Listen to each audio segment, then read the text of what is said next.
अस्सलाम वालेकुम स्टूडेंट्स, आज हम लूप्स के बारे में पढ़ेंगे। अगर मैं आप लोगों को ये चीज़ कहूँ कि आपने एक हेलो वर्ड को 100 लाइंस में प्रिंट करवाना है, तो क्या आप लोग ये करेंगे कि आप लोग hello print hello print hello print hello को 100 टाइम लिखेंगे? हम बार-बार उसको रिपीट करके लिखेंगे, ये काम ठीक नहीं है। तो हम उसके लिए लूप्स यूज़ करेंगे कि हम चीज़ों को बार-बार रिपीट करने की ज़रूरत ही ना पड़े। तो देखते हैं कि लूप्स क्या होते हैं। लूप्स से ये होते हैं कि कोड की ज़ेरोस मशीन की तरह। हमें वो चीज़ को बार रिपीट करना ही ना पड़े। तो देखते हैं कि लूप्स कैसे चलते हैं, क्या होता है, उसके बारे में आज हम इसकी बेसिक्स पढ़ेंगे। अस्सलाम वालेकुम स्टूडेंट्स, आज हम लूप्स पढ़ रहे हैं। ठीक है, लूप्स के बारे में मैंने आप लोगों को आइडिया तो दे दिया है कि अगर मैं आप लोगों को कहूँ कि आपने पाइथन के अंदर हेलो को जो है वो 100 टाइम्स प्रिंट करना है, तो आप लोग क्या करोगे? आप लोग कि print hello hello hello 100 times लिखेंगे। ये काम हम नहीं करना चाहते। इस काम से बचने के लिए हम यूज़ करते हैं लूप्स। ओके स्टूडेंट्स, लूप्स हमारे पास पाइथन में जो है वो हमारे पास फॉर लूप होता है, हमारे पास पाइथन में जो है वो वाइल लूप होता है। ओके, हमारे पास नेस्टेड लूप्स होते हैं। हम ये सब पढ़ेंगे। अब सबसे पहले जो हमारे पास लूप है वो है फॉर लूप। और ये लूप्स के ये सारी चीज़ें पढ़ाने से पहले मैं आप लोगों को लूप के बारे में बेसिक समझाना चाहता हूँ, वो हम समझते हैं। तो स्टूडेंट्स, हमारे पास नंबर्स जो है वो हमारे पास इधर है कि 1 से 5 तक है। और अगर मैं आप लोगों को ये कहूँ कि बेटा ये आप 1 से 5 तक नंबर को प्रिंट करवाओ, तो आप लोग सिंपल जो चीज़ करेंगे वो प्रिंट ले लेंगे 1, प्रिंट 2, प्रिंट 3, प्रिंट 4, प्रिंट 5। ठीक है, या आप लोग एक प्रिंट के अंदर इस तरह करके लिख देंगे 1, 2, 3। ये चीज़ों से अगर हम भागना चाहते हैं कि इन चीज़ों को हम यूज़ ना करें, तो हम इस चीज़ को एलिमिनेट करने के लिए हम लूप्स यूज़ करेंगे। तो मैं इस कॉन्स्टिट्यूशन में ये चीज़ अज्यूम कर लेता हूँ कि ये जो मेरे पास 1 है ना, इसको मैं अज्यूम कर लेता हूँ कि ये मेरे पास कोई x है। ठीक है, नंबर्स चल रहे हैं 1 से 5 तक। मैं एग्ज्यूम कर लेता हूँ कि ये 1 मेरे पास x है, और हमने 1 से आगे जाना है, 2 पे जाना है, 3 पे जाना है, 4 पे जाना है और 5 पे जाना है। इसको ना समझने की कोशिश करें। तो मैं ये कहता हूँ कि 1, 2, 3, 4, 5 तक जाना है। तो मुझे यानी कि 1 से लेके 5 तक जाना है, तो x इज़ लेस देन और इक्वल टू 5।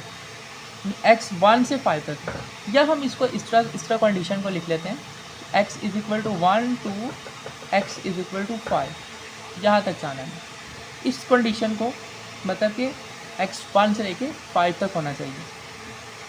तो अब इस पूरी कंडीशन में हमने ये कह दिया कि x 1 से लेके 5 तक चलेगा, x 1 से लेके 5 तक चलेगा।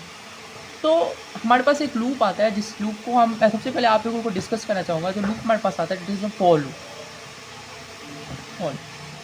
फॉर लूप के अंदर हम इस चीज़ को कॉन्सेंट्रेट करेंगे कि मैंने यहाँ पे फॉर लूप लगा लिया।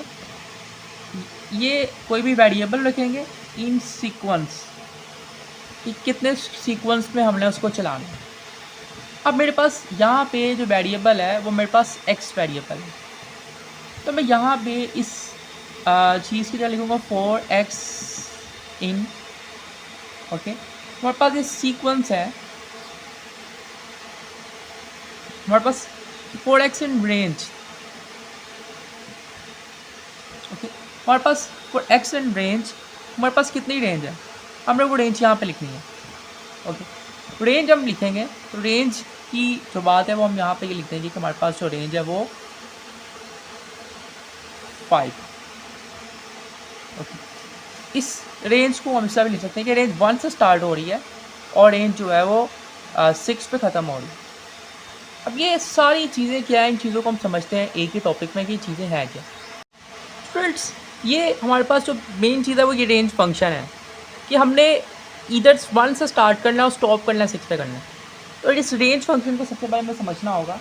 तो रेंज फंक्शन को समझने के लिए सबसे पहले आप लोगों ने ये रेंज का ये कॉन्सेंट्रेशन फार्मूला समझना है कि स्टार्ट, स्टॉप और स्टेप, इस चीज़ को समझना होगा।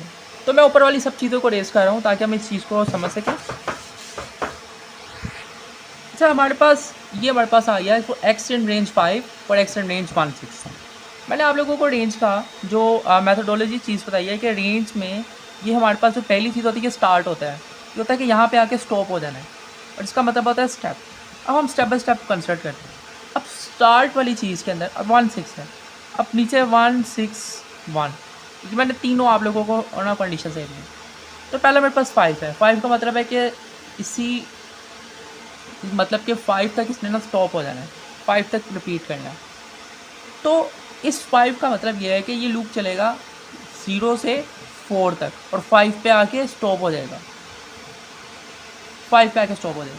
तो यहाँ पे प्रिंट होगा 0 1 2 3 4, बट हमारी वैल्यूज़ जो थी वो 1 से लेके 5 तक चली।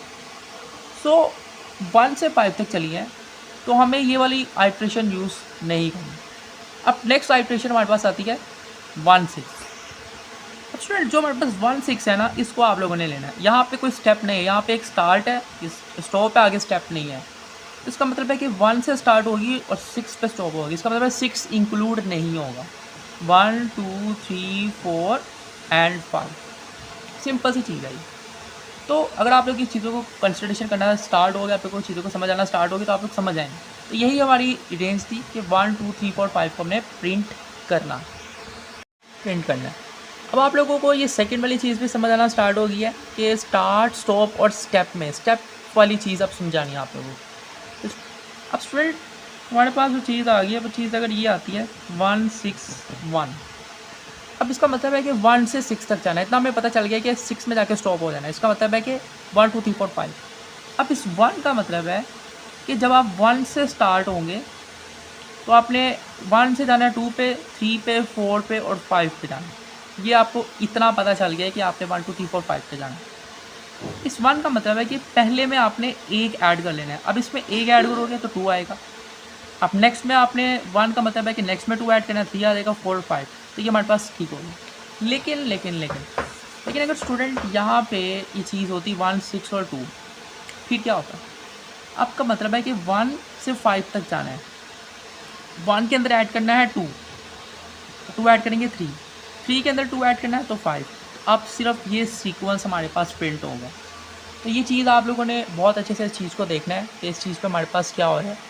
तो ये मैंने आप लोगों को रेंज फंक्शन के बारे में इसकी बताई है कि स्टार्ट स्टॉप और स्टेप किस तरह लेने हैं। हम बहुत बेसिक से चीज़ों को देखते हैं, हम अपने क्वेश्चन की तरफ आते हैं। ओके स्टूडेंट्स, हमने जो है वो 1 से 5 तक नंबर्स को प्रिंट करवाना था। तो मैंने 1 से 5 तक नंबर्स को प्रिंट करवाना था, तो मैंने प्रिंट करवाना। तो मैंने आप लोगों को लिए जो हमने अप्रोच यूज़ किया है वो ये यूज़ किया है कि 4x हमारे पास कोई वेरिएबल है जो हमने एग्ज्यूम किया है यहाँ पे कि हमारे पास इसको हमने x से लेके इसको 5 तक चलाना है। और इसकी रेंज कितनी रखी है? इसकी रेंज रखी है कि 1 से स्टार्ट होगा, 6 पे स्टॉप होगा और एक स्टेप आगे जाना है। तो हमारे पास ये एक स्टेप आगे जाना है, तो ये स्टेप यूज़ करने की ज़रूरत ही नहीं है, हम इसको इस तरह लिख देंगे और यहाँ पे हम लगा देंगे अपने 2 डॉट। अब हम यहाँ पे प्रिंट करेंगे x को। अब जब हम इसकी आउटपुट देखेंगे तो आउटपुट होगी 1 2 3 4 और 5। समझ आ रही है? ये चीज़ अगर आप लोग समझ गए तो आप लोगों को सब कुछ समझ आना स्टार्ट हो जाए। ये हमने लूप्स के अंदर क्या किया कि हमने लूप्स के अंदर 1 से 6 तक प्रिंट करना है, तो हमने इसको देखा कि 1 2 3 4 5 किस तरह हमने प्रिंट करवाना है। अब अगर आप लोगों को हमें यहाँ पे जैसे कि हमारे पास डाटा था 1 2 3 4 5, ठीक है, मेरे पास डाटा है 1 2 3 4 5 और मैं ये कहूँ कि बेटा इन सब नंबर्स को आपस में सम करना है। सम कैसे आएगा? 1 को 2 के साथ सम करोगे तो 3 आएगा, 3 को 3 के साथ सम करोगे तो 6 आएगा, तो इसको 4 के साथ करोगे तो 10 आएगा, 10 को 5 के साथ करोगे तो 15 आएगा। तो लास्ट में सम कितना आ रहा है? 15। यानी अब मुझे इन तमाम नंबर्स का सम भी चाहिए। तो अब इसी लूप्स के अंदर रहते हुए हम इसका सम करेंगे। अब इसका सम कैसे करेंगे? उसके लिए स्टूडेंट्स हम कोई भी वेरिएबल्स जो है ना सम, उसको रख लेंगे 0 के बराबर। ओके, मैंने इसको रख लिया 0 के बराबर। अब हम इस प्रोग्राम के ऊपर हम लिख देंगे कि सम इज़ इक्वल टू 0। अब जब मैंने इस चीज़ को देख लिया कि सम मेरे पास 0 के इक्वल है, तो अब हम यहाँ पे क्या करेंगे? हम यहाँ पे ये करेंगे कि जब हम सम को 0 के इक्वल रख लेंगे, अब हम जब नीचे जाएंगे तो हम यहाँ पे चेंजेस लाएंगे। वो ये इसमें सबसे पहले एल्गोरिथम समझिए आप। देखिए ये चीज़ इसके अंदर प्लस हो रही है, ये इसके अंदर हो रही है, ये इसके अंदर प्लस हो रही है, ये इसके अंदर प्लस हो रही है, ये इसके अंदर प्लस हो रही है, तब जाके हमारे पास 15 आ रहा है। तो क्यों ना हम कुछ ऐसा करें कि ये सब प्लस हमारे इस लूप के अंदर हो जाए। तो हम ऐसा करते हैं कि हम ये चीज़ 1 है, ये हमारे पास 2 है, ये 3 है, ये हमारे पास 4 है, ये 5 है। तो ये चीज़ क्या है? ये आई है। ओके, इसका मतलब है कि सम प्लस आई, सम हमारे पास क्या 0, और एट द फर्स्ट आइट्रेशन हमारे पास 1 है। अच्छा, आइट्रेशंस मैंने आप लोगों को समझाना है टॉपिक। अब यहाँ पे आइट्रेशंस पे आ जाए कि आइट्रेशंस क्या होती हैं। स्टूडेंट्स, अभी आप लोगों ने ये चीज़ पढ़ी कि x की जो रेंज है वो हमारे पास 1 से 6 तक है। उसका मतलब है कि x फर्स्ट में 1 है, फिर 2 है, फिर 3 है, फिर 4 है, 5 है। इसका मतलब है कि यहाँ पे x की वैल्यू 1 है, यहाँ 2 है, यहाँ पे 3 है, यहाँ पे 4 है, यहाँ पे 5 है। ये इसका ये पहली आइट्रेशन है, दूसरी आइट्रेशन है, तीसरी आइट्रेशन है, फोर्थ आइट्रेशन है, 5 आइट्रेशन है। तो इन्हें कहते हैं आइट्रेशन, कि x की वैल्यू 5 दफ़ा चला है, ये लूप 5 दफ़ा चला है। लूप कितनी दफ़ा चला है? 5 टाइम एग्जीक्यूट हुआ है। ठीक, अब जब हम यहाँ पे ये चीज़ लगाएंगे कि सम प्लस एक्स, ओके, इस चीज़ को पूरी को हमने कंसिडर ये एक्स किया हुआ है, सॉरी, ओके, ये सारी चीज़ हमारे पास एक्स है। अब जब हम ये चीज़ करेंगे सम प्लस एक्स, तो स्टार्ट में हमारे पास 0 है, अब नेक्स्ट में हमारे पास एक्स की पहली वैल्यू है 1, तो ये 1 आ गया। तो क्यों ना हम ये चीज़ इस तरह कर लें कि sum is equal to sum plus x. कुछ समझ आया कि नहीं? मैं यहाँ पे ये चीज़ कर रहा हूँ कि sum is equal to sum plus x, यानी कि अब मेरे पास सम की वैल्यू पहली आइट्रेशन में आ गई 1। अब सेकेंड आइट्रेशन में जब मैं जाऊंगा तो मेरे पास सम की वैल्यू क्या है? 1 है, और x की वैल्यू मेरे पास सेकेंड आइट्रेशन में 2 है, तो अब सम की वैल्यू क्या हो गई? 3।